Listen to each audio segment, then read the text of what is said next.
Le mental d'un investisseur, c'est de ne pas se bloquer pour pouvoir réinvestir plus tard. Acheter, mais pouvoir réinvestir plus tard. Le bien, il faut toujours le visiter. Il ne faut jamais signer un compromis de vente, ni faire d'offres d'achat, pas avant d'avoir visité le logement. Sur les papiers, ça peut être nickel, mais quand vous allez sur place, c'est pas la même description. À chaque fois que vous faites une acquisition, il faut regarder est-ce que ça va pas vous bloquer plus tard. Est-ce que ce bien-là va me dégager plus de cash flow pour que je puisse investir plus tard. C'est ça la magie de l'immobilier.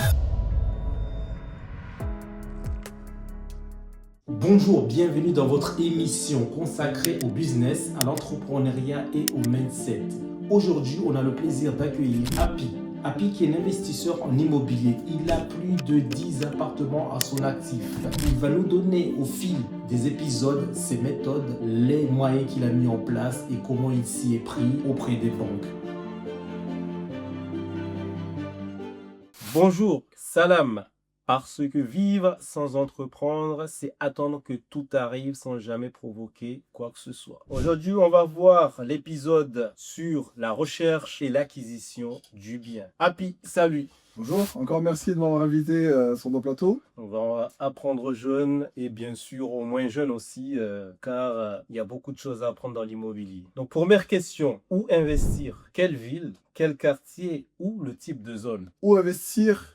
Ça dépend aussi de l'investisseur, ce qu'il recherche exactement, c'est très important. Mais il faut investir dans les zones où c'est pas cher. Le mètre carré, il peut être à 1300 euros, à 1900 euros, voilà. C'est une fourchette. Je prends une ville, par exemple, sur Paris, c'est très compliqué de trouver le mètre carré à 1800 euros. Du coup, la rentabilité elle est quasiment nulle. Il vaut mieux viser les campagnes et aux alentours, les arrondissements. Ça permettra de dégager déjà un peu de cash flow et ne pas se cramer côté taux d'endettement. Puis vous prenez un crédit, vous ne dégagez pas un cash flow positif. Conséquent, pour le prochain bien, ça risque d'être très très compliqué. C'est pas difficile de mettre en location quand c'est très éloigné du centre-ville. Non. Que généralement les gens, enfin pas tout type de personnes, ne recherchent quand même tout ce qui est commodité. Quand on est au centre, on a tout. Quand on est très éloigné, ça répond pas à tout le monde. Il faut être véhiculé, mettre du carburant tout le temps, et il faut être éloigné. Après, il faut faire une étude des marchés. Par exemple, à la campagne, il faut aussi regarder le nombre d'habitants. Si vous voyez qu'il y a 10 000 ou 5 000 habitants, ça pue quand même.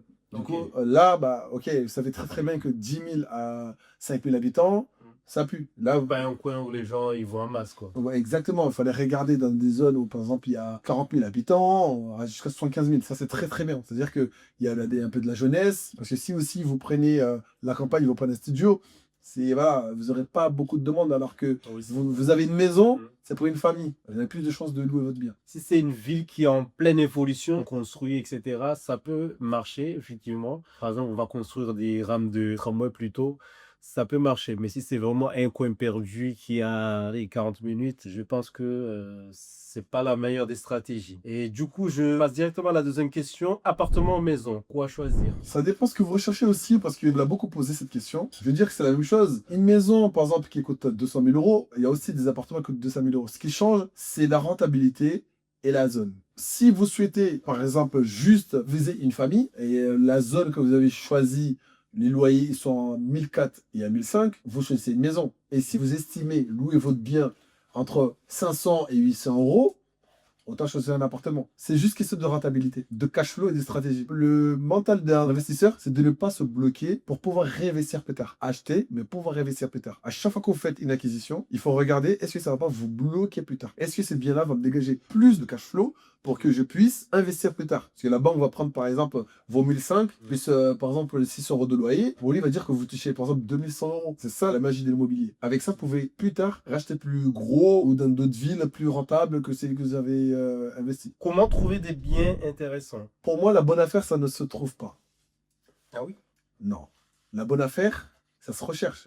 Parce que, par exemple, il y a des personnes qui vont visiter le même appartement. Par exemple, toi, tu auras une autre vision, tu te diras qu'il n'y a pas de rentabilité pour toi. Et moi, peut-être, je vais visiter, je vais dire qu'il y a une putain de rentabilité. Pourquoi? Parce que c'est juste le mode de location, par exemple. Si toi, tu vas faire une location classique, ça va te rapporter, par exemple, que 50 euros par exemple, de cash flow. Alors que si moi, je suis, par exemple, en colocation, il y a 3 chambres, je fais la chambre à 500 euros, ça fait 1500. Ça dépend vraiment de la stratégie. de la stratégie. C'est du Airbnb.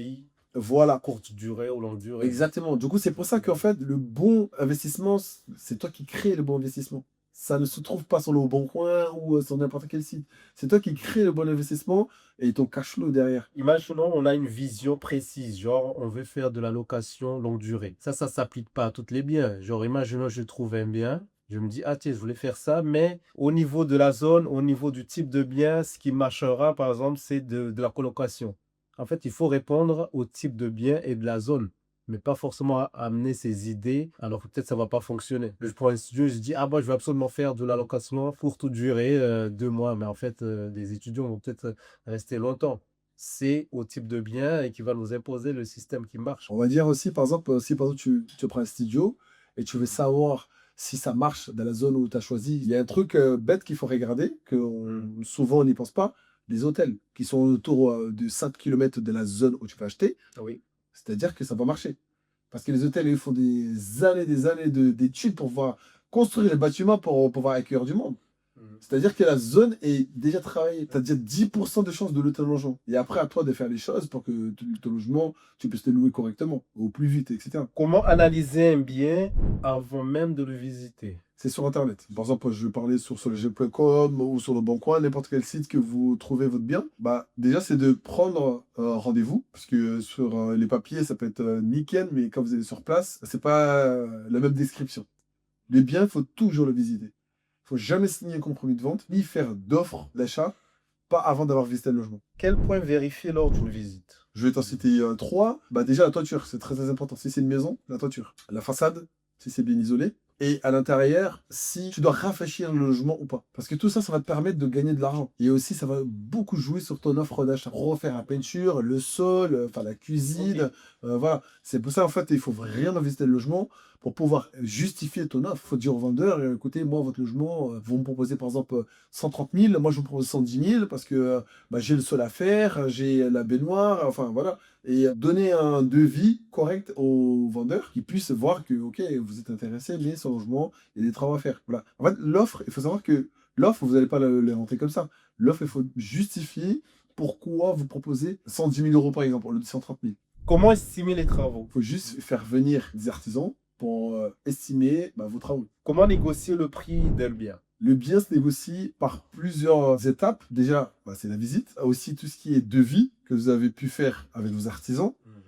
Et avec tout ça, c'est là que vous allez formuler votre offre d'achat au vendeur en lui expliquant, je vous propose par exemple, au lieu de 150 000, je vous propose 130 000 parce que j'ai la toiture à refaire, j'ai la façade à refaire. En fait, pour pouvoir justifier votre offre. Tout ça. Pour montrer qu'on va, effectivement, même si on l'achète pas cher, le coût derrière va être beaucoup plus élevé que... C'est ça. Offre d'achat, comment la formuler? Alors, l'offre d'achat, pour la formuler, ça reste quand même simple. Le montant initial, par exemple 150 000 euros, et vous remettez l'offre que vous proposez, par exemple 130 000, et puis l'acceptation, la date finale de l'offre. Vous laissez 2 semaines que les vendeurs puissent réfléchir pour valider l'offre ou pas. Un compromis et promesse de vente, quelle est la différence entre les deux? Promesse des ventes, seule offre d'achat. C'est une offre qu'on fait au vendeur. Écoutez, votre logement, il est à 130 000. Moi, je vous propose 125. Vous acceptez, on va signer un compromis. L'offre, c'est juste on se met d'accord pour tel montant. Dès que c'est accepté, là, on va chez le notaire pour signer le compromis. Le compromis, ça va permettre de donner à votre courtier ou votre banquier pour pouvoir débloquer les fonds. Mais normalement, avant de signer un compromis, vous avez déjà vu avec votre banque combien vous pouvez emprunter pour un bien. Et dès que vous avez reçu le compromis, vous le donnez à votre banquier et à partir de là, lui va faire fonctionner la machine et sortir les billets. Le rôle du notaire dans l'acquisition, c'est quoi son rôle? Lui, il va vérifier le bien s'il est bien au vendeur, s'il n'est pas en hypothèque ou s'il n'y a pas de souci particulier. Il va aussi, surtout, assurer que le bien est vendable. Ça, c'est très important parce qu'en fait, des fois, vous pouvez avoir des surprises, avoir signé des compromis et en fait, finalement, il y avait des problèmes des documents que le vendeur n'a pas été honnête. Ça arrive quand même et ça, c'est le notaire qui va vérifier. Quel statut juridique choisir pour investir? C'est selon l'investisseur, la situation familiale et l'investisseur aussi, ce qu'il veut plus tard. Parce qu'on peut commencer pour tout simple, LMNP, nous remodeler professionnel, ou aller au-delà d'une SCI, Société Civile Immobilière. Investir en nom propre ou en société? Alors, vaut mieux investir en nom propre pour pouvoir dégager la trésorerie au début et après avoir dégagé pas mal de trésorerie et investir après en SCI, en société. Mais le début, c'est conseillé d'investir en nom propre. Même si une entreprise, on va dire, elle a plus d'entrées, parce que là, on part du principe que si on parle de société, c'est une personne qui aura plus de revenus, donc elle n'aura pas plus de poids de débloquer une grosse somme par rapport à une personne tout seul. Oui, je vois bien ce que tu veux dire, mais en fait, vaut mieux commencer en nom propre, comme ça vous fait des biens à votre nom. Qu'une société, c'est différent, parce que société, c'est pas à vous directement, c'est directement à la société. Alors que si vous voulez léguer le logement à votre enfant, c'est plus simple en nom propre qu'une société. Le début, pour prendre la main aussi, parce que c'est pas les mêmes positions, c'est pas les mêmes gestions, vaut mieux en nom propre, pour voir comment fonctionne la gestion immobilière avec un locataire. Et après, dès que vous maîtrisez un petit peu, et après, c'est à partir de là que vous pouvez voir plus loin, créer une SCI. Ok, c'est-à-dire une personne qui a une agence carrément immobilière avec plusieurs biens. Oui, pourquoi pas. Oui, voilà, c'est ça. Et location nue ou meublée? Et quelle différence d'ailleurs, parce qu'on voit souvent location nue, location meublée, mais on ne sait pas vraiment les stratégies. Et du coup, si tu peux nous en dire plus là-dessus. Le début, il faut commencer en LMNP. LMNP, c'est loueur meublé non professionnel. En fait, ça permet à l'investisseur, là vous investissez en nom propre, ça vous permet d'avoir des biens et les gérer vous-même sans que vous soyez imposé lourdement, comparé si vous êtes vraiment en nom propre. Vous prenez un logement en nom propre, vous avez 50 points d'abattement. Derrière, il faut vraiment faire une gymnastique pour ne pas payer des impôts. Alors que quand vous êtes en LMNP, c'est plus simple pour vous de gérer votre bien avec votre locataire. Logement, loueur meublé, non professionnel. Alors que si vous prenez un nu, déjà, les conditions d'une location d'un nu, il faut savoir que c'est 3 ans minimum. Alors que le meublé, ça peut être de faire des Airbnb, un mois, 2 semaines, ou même 9 mois pour les étudiants. C'est très avantageux de commencer par le LMNP. Et le LMNP, il faut aussi savoir que vous pouvez amortir vos biens. Ok. Voilà. Ça vous permet de ne pas payer n'importe quoi. Et au niveau de la recherche de locataires, parce que c'est pas tous les locataires qui vont forcément chercher un bien meublé. Des fois, il y a des locataires qui veulent un bien vide de façon à meubler selon leur goût. C'est pas un point bloquant, ça? Non, du tout, c'est pas un peu bloquant parce qu'en fait, vous, quand vous allez faire votre étude de marché pour votre investissement, vous savez déjà quelle tranche d'âge vous visez entre, par exemple, 25 jusqu'à 30 ou 35. Ça va être des jeunes travailleurs. Un T2 meublé, ça va très très bien en studio. Alors que si vous êtes un couple, ok, là c'est notre stratégie. En fait, c'est l'investisseur qui va faire l'étude de marché de ce qu'il veut. Lui, ce qu'il veut, s'il veut faire du LMNP, forcément, oui, c'est des T2 ou ça peut être des T3, faire de la colocation, etc. Si vous visez une famille, c'est des maisons, forcément, ce sera un SCI par exemple. SCI en IR ou en IS. Et là, ça sera vraiment en nu. Ce sera un logement nu et puis c'est une famille qui va habiter dedans. Quels régimes fiscaux existent en immobilier? Là, je vous ai cité deux, LMNP, le lourd meublé non professionnel, et une SCI familiale. Et l'SCI, ça permet d'investir une personne morale ou physique, à plusieurs ou en famille. LMNP, c'est à votre nom propre. C'est à votre nom propre, c'est vous-même, et puis vous allez dire à la banque et puis tracter les crédits.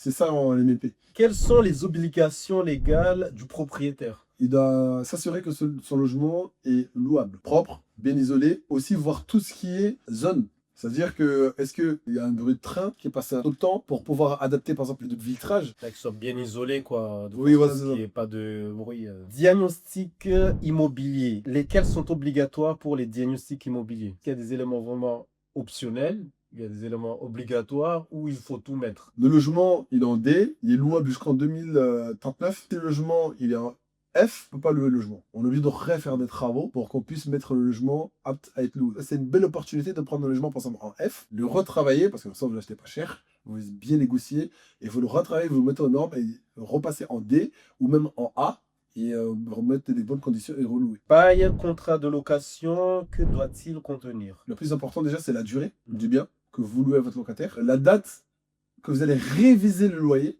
c'est très important aussi.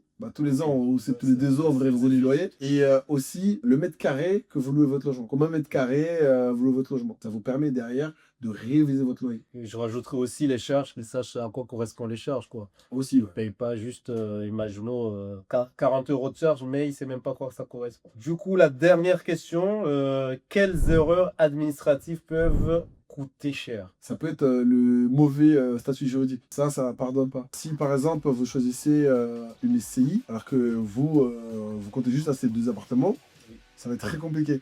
Et si vous avez besoin du cash, une SCI, ça reste une société. Vous pouvez pas vous servir de la carte bancaire de la SCI comme vous voulez.